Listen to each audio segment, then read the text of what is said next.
your previous response, you mentioned the involvement of youth and matching their skill sets, etc. However, you have been accused, for want of a better word, of being disconnected from youth. How would you respond to that? Well, you know, that's interesting because you use the word accused.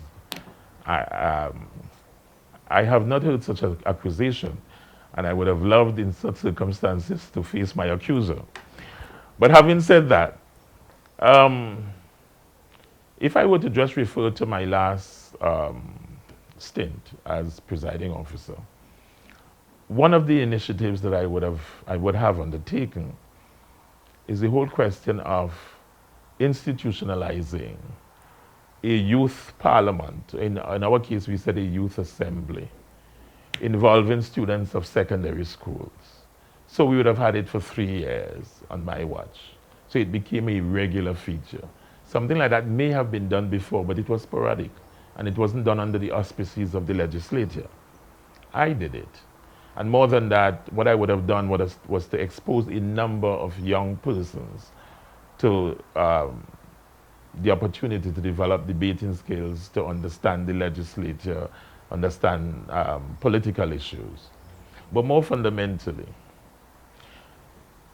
in the very first session, when I got in 2013, the first session was in December of 2013 as part of the celebration of Tobago Day.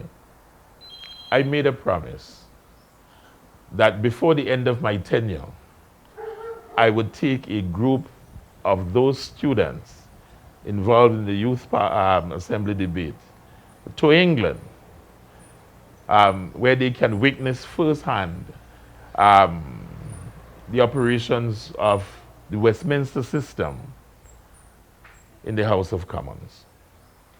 And even though I would have left the bench or the office in March of this year, it may interest you to know that before I did that, I would have put in place the systems and the mechanisms to ensure that happened.